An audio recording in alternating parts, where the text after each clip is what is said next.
अस्सलामु अलैकुम रहमतुल्लाहि व बरकातहू। औज़ु बिल्लाहि मिनश शैतानिर रजीम। बिस्मिल्लाहिर रहमानिर रहीम।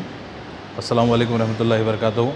आज नियाज़ी फाउंडेशन इंडिया के ऑफ़िस पर जनाब दिलीप कुमार साहब, यूसुफ़ खान साहब जो शहंशाह जज्बात हैं, ट्रेजेडी किंग के नाम से दुनिया भर में उनकी अदाकारी को जाना जाता है और दुनिया भर में उन्होंने इंडियन सिनेमा को जो है एक बुलंदी तक पहुंचाया, इंडियन सिनेमा को ऑस्कर तक पहुंचाया और उन्हीं की अदाकारी और बेहतरीन एक्टिंग की वजह से इंडियन सिनेमा ने दुनिया भर में जो है नाम किया, ऑस्कर तक गए और काफ़ी बड़े बड़े जो है अवार्ड्स हासिल किए दिलीप कुमार साहब ने हिंदुस्तान के लिए।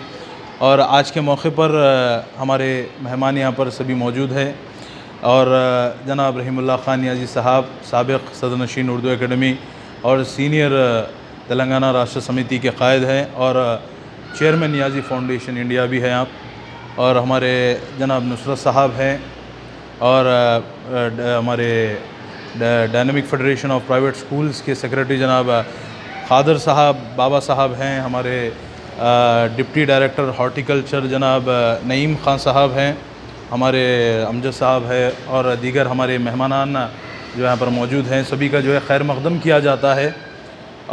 आज जो खिराज अक़ीदत का प्रोग्राम यहाँ पर लगाया गया नियाज़ी फाउंडेशन इंडिया के दफ्तर पर, कंडोलेंस का जो प्रोग्राम दिलीप कुमार साहब, यूसुफ़ खान साहब का जो लगाया गया, उसमें सभी का जो है हाज़रीन का यहाँ पे जो है खैर मक़दम किया जाता है। दिलीप कुमार साहब की एक बहुत बड़ी तारीख़ है।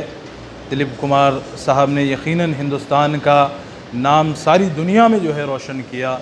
हिंदुस्तान में जो है जगह जगह जाकर एक्टिंग की, दुनिया भर में जाकर एक्टिंग की, अपनी एक्टिंग से जो है कामयाबी के झंडे पूरी दुनिया भर में गाड़े। और दिलीप कुमार साहब की पैदाइश पाकिस्तान पेशावर में जो है 11 दिसंबर 1922 को हुई और पेशावर के एक महल्ला जो एरिया क़िस्सा खानी बाज़ार के एक मोहल्ले में आपकी पैदाइश हुई। और जनाब दिलीप कुमार साहब यूसुफ़ साहब के वालिद, जिनका नाम था लाला मोहम्मद ख़ान साहब, जिनको आगा ख़ान साहब के नाम से भी जाना जाता था, उनके टोटल जो है 13 बच्चे थे, बेटियों को और बेटों को मिलाकर, जिनमें 5वां नंबर जो था वो दिलीप कुमार साहब का था। और फिर वहाँ पर जो है 1930 तक वो वहीं रहे। फिर उसके बाद पेशावर पाकिस्तान में उनको उनके वालिद साहब को कुछ ख़ास आमदनी का जो है ज़रिया नहीं था, तो वो जो है पेशावर से क्योंकि पार्टीशन से पहले की बात है, पेशावर से बम्बई को जो है मुंतकिल हो गए और वहाँ पर आकर कुछ उन्होंने छोटा बिज़नेस लगाया और जो है तिजारत की, ताकि जो है जो इन 13 बच्चे हैं उनका जो है सरमाया वालिद साहब थे और उनको जो है 13 बच्चों को पाल कर घर चलाना था। ये थे दिलीप साहब के वालिद साहब। और उसके बाद 1940 में जब दिलीप कुमार 18 साल के हुए, नौजवान बने, तो कुछ एक इख्तलाफ वालिद और बेटे में हो गया। कुछ बहरहाल वो कुछ घरेलू मामला था। वहाँ से दिलीप कुमार साहब ने अपना घर छोड़ा और फिर वहाँ से आप जो है पुणे चले गए और वहाँ पर एक ठेला खोला और वहाँ पे आपने कुछ काम किया, समोसे बेचे और जो है चाय वगैरह भी आपने वहाँ पर बेची। बहरहाल मेहनत की, काम छोटा, ये फ्रूट का भी बिज़नेस किया, पुणे में किया। फिर वहाँ पे जो है आपने काफ़ी मेहनत की, काफ़ी जिद्दोजहद की, वहाँ पे जो है मेहनत करके पैसों को कमाया। फिर 2 साल तक लगातार पुणे में आपने मेहनत की। फिर बाद में अपना सरमाया 2 साल का 5,000 रुपये उन्होंने जमा किए। फिर वापस मुंबई आए, अपने वालिद साहब को मुलाकात की। वालिद साहब ने बेसाख्ता आँख से जो है आंसू निकाल कर रवा हो रहे थे और अपने फ़र्जंद से मुलाकात की और दोनों जो है गले लग गए। और ये खुशी का बहुत एक लम्हा था, एक वालिद के लिए बहुत फ़ख्र की बात थी कि अपने फ़र्जंद ने जो है अपनी पहली कमाई लाकर अपने वालिद को दी। वहीं से जो है एक सच्चे होनहार एक एक्टर का जन्म हुआ, जो कि 1942 की बात मैं आपके सामने रख रहा हूँ।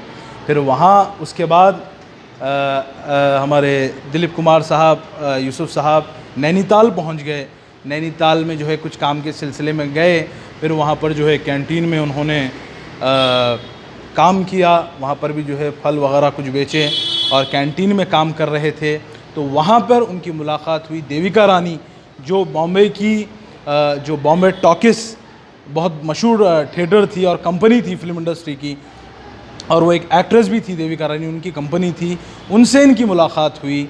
और देविका वहाँ पर जो सेट था नैनीताल में लगाया गया था, वो सेट में जो है डायरेक्टर थे, प्रोड्यूसर थे और काफ़ी जो है फिल्म इंडस्ट्री के लोग थे और उनका जो है क्रू मेंबर्स थे वहाँ पर। तो दिलीप कुमार साहब वहाँ पर जाकर उनको जो है खाना ले जाया करते थे और फिर चाय पानी वगैरह ऐसे सब छोटे काम किया करते थे। बहुत मेहनतकश इंसान थे शुरू से ही दिलीप कुमार साहब। तो देविका रानी से वहाँ पर मुलाकात हुई। तो देविका रानी ने इन्होंने अपने 2-3 बार जो है उनके सामने अपना मुजाहरा किया और अप्रोच हुए। तो देविका रानी ने उनको जो है अपना कार्ड दिया कि जब भी बॉम्बे आओगे आप तो इंशाल्लाह मेरे से जो है ज़रूर मिलना आकर। मेरे ऑफ़िस में उनके दफ़्तर का जो है एड्रेस भी लिखा हुआ था, वो दिया। तो बहरहाल दिलीप कुमार साहब को अदाकारी में कुछ ज़्यादा दिलचस्पी नहीं थी, लेकिन वो स्क्रिप्ट राइटर शुरू से जो है बनना चाहते थे।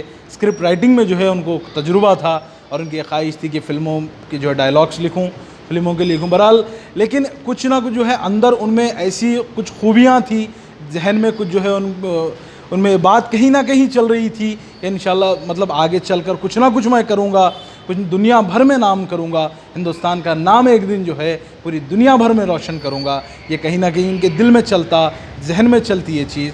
तो वही जो है वहाँ से नैनीताल से निकल कर फिर बॉम्बे आए। तो दोस्त व अहबाब के बीच में बैठे हैं और उन्होंने जो है ये बात का जिक्र किया कि फ़लाना बहुत बड़ी एक्ट्रेस है, डायरेक्टर भी हैं, एक कंपनी, उन्होंने मुझे कार्ड दिया।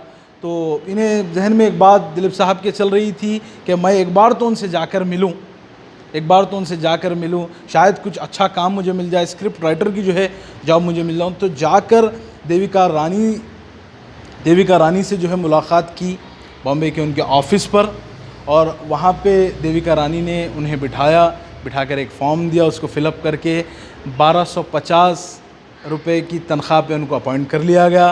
दिलीप साहब बेइंतहा खुश थे कि स्क्रिप्ट राइटर की उनको जो है काम उस बड़ी कंपनी में मिल गया, तो बेइंतहा वो खुश थे। बहरहाल लेकिन देविका रानी ये बिल्कुल जानती थी, जो उस वक्त की मशहूर अदाकारा थी, ये जानती थी कि दिलीप साहब के अंदर छुपा हुआ एक बहुत बड़ा एक्टर है, बहुत बड़ी उनमें जो है काबिलियत है, जिसको एक डायरेक्टर की नज़रों ने देख लिया था। ये उन्हें पता नहीं था दिलीप साहब को, लेकिन उनकी नज़रों ने देख लिया था कि इस शख्स के अंदर जो है बहुत काबिलियत है और एक एक्टर छुपा है जो दुनिया भर में आगे जाकर जो है हिंदुस्तान का नाम रोशन करेगा। बहरहाल स्क्रिप्ट राइटिंग के लिए उन्हें बुलाया गया। फिर उसके बाद वहाँ पर जाने के बाद उनको जो है एक पिक्चर के लिए बहुत इसरार किया। तो दिलीप साहब ने कहा कि मुझे बिल्कुल भी एक्टिंग नहीं आती। तो देविका रानी ने कहा कि बिल्कुल कोई इसमें जो है परेशानी की बात नहीं है, ये पिक्चर जो है हम शुरू करने वाले हैं जिसका नाम है ज्वार भाटा। जो पिक्चर का पहली पिक्चर दिलीप साहब की जिसका नाम था ज्वार भाटा, वो पिक्चर में इनको जो है काम करने का मौका मिला। तो बदकिस्मती से जी हाँ, तो हीरो के वैसा जो है उन्होंने काम किया, लेकिन बदकिस्मती से पिक्चर फ्लॉप हो गई, लेकिन हीरो कामयाब रहा। ये ऐसे उस वक्त के प्रेस वालों ने कहा कि पिक्चर फ्लॉप हो गई, लेकिन हीरो जो है कामयाब रहा उस पिक्चर में जिसका नाम था ज्वार भाटा। फिर ये फिल्म फ्लॉप होने के बाद दूसरी फिल्म आई जिसका नाम जो है मिलन था।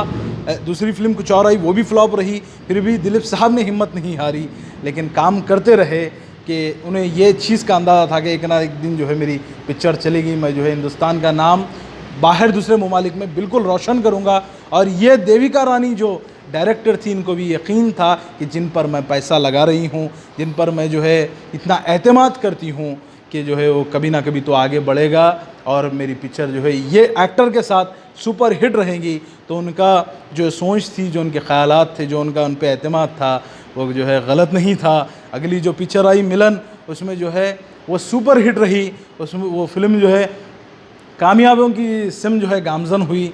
मिलन पिक्चर बहुत सुपर हिट हुई, जिसमें हिंदुस्तान भर में ही नहीं दुनिया भर में जो है नाम किया। फिर उसके बाद ये सिलसिला जारी हुआ, दिलीप कुमार साहब के पीछे डायरेक्टर्स की लाइन लगी, प्रोड्यूसर्स की लाइन लगी, और उसके बाद फिल्मों पे फिल्म की, लीडर की, शहीद की, नया दौर उन्होंने किया, राम और शाम किया, और मशाल किया, गंगा जमुना किया। बहरहाल काफ़ी फिल्मों में जो है उन्होंने नाम किया। एक अजीम उनकी जो है तारीख़ है, और उनकी अदाकारी जो मेथड एक्टिंग थी, उनकी जो एक्टिंग का तरीक़ा था, जो अदाकारी का तरीक़ा था, जो जज्बाती रोल वो किया करते थे, उसको जो है दूसरे हॉलीवुड के पिक्चरों में भी जो है उनके कई सीन्स को लिया गया। देवदास जैसी मूवी है, उसमें जो है जज्बाती जो रोल उन्होंने किया, तो वैसा रोल, वैसी अदाकारी, वैसी एक्टिंग आज तक भी कई एक्टर है जो बहुत नंबर 1 की पोजीशन अभी फ़िलहाल इंडस्ट्री में हासिल रखते हैं, लेकिन दिलीप कुमार साहब की इमोशनल एक्टिंग में, अदाकारी में जो जज्बाती एक्टिंग थी, वैसी एक्टिंग जो है किसी ने नहीं किया। ये तारीख़ गवाह है। और आज के बड़े बड़े जो सितारे हैं, जो एक्टर्स हैं, जो अदाकारी करते हैं, वो भी जो है यही बात कहते हैं। बहरहाल दिलीप साहब ने जो है हिंदुस्तान की सिनेमा को जो है पूरी दुनिया भर में ले गए, और तफसीलात जो है रहीमुल्लाह खान नियाज़ी साहब बोलेंगे कि हुकूमत हिंदुस्तान से क्या मुतालिबात है, वो नियाज़ी साहब आपके सामने रखेंगे। और दिलीप कुमार साहब ने अपनी हयात ज़िंदगी में जो है 8 फिल्म फेयर अवार्ड्स लिए, और जो है पद्म भूषण लिया, पद्म विभूषण लिया, और निशान इम्तियाज़ लिया, और आपने जो है दादा साहेब फाल्के का भी जो है अवार्ड लिया। दीगर मज़ीद जो मुतालिबात हैं, नियाज़ी साहब जो है आपको अपनी वलवला अंगेज़ तकरीर में और शोला बयानी में आपको ज़रूर बताएंगे। और 1-2-4 आपको जो है मैं वाक़यात है जो नियाज़ी साहब की अपनी ज़िंदगी में दिलीप साहब के साथ जो है 2-3 मरतबा कुछ ऐसे हुआ, दिलीप साहब के साथ मुलाकात हुई, खान लतीफ़ खान साहब के पास या कहीं और मुलाकात हुई, और दिलीप साहब ने रहीमुल्लाह खान नियाज़ी साहब को काफ़ी जो है अप्रिशिएट किया, और कहा जब नियाज़ी साहब के ऐसे नौजवान जो है आज हिंदुस्तान भर में आगे होने चाहिए, ऐसे मुखर्रिरीन हिंदुस्तान में कम हैं जो इतनी बेहतरीन आप आवाज़ के मालिक है। आपकी जो है शोला बयान तकरीर को उनका भी जो है सुनने का इत्तेफाक हुआ, और काफ़ी तारीफ़ की, और नियाज़ी साहब को अपनी दुआओं से नवाजा, और बेहतर मुस्तक़बिल के लिए दुआएं दी दिलीप साहब ने। बहरहाल मैं तमाम लोगों का शुक्रिया अदा करना चाहता हूँ जो भी यहाँ पर आए, और दिलीप साहब यकीनन हम सब के दिलों में ज़िंदा है, और उनके पिक्चरें ज़िंदा है, उनकी अदाकारी ज़िंदा है। दुनिया भर में जो वो हमारे लिए छोड़ कर गए सभी चीज़ें हैं। उम्मीद करते हैं कि दिलीप साहब की हर चीज़ को जो है हिंदुस्तान ऐसे ही याद करता रहेगा और ख़िराज अक़ीदत देता रहेगा। शुक्रिया, खुदा हाफ़िज़।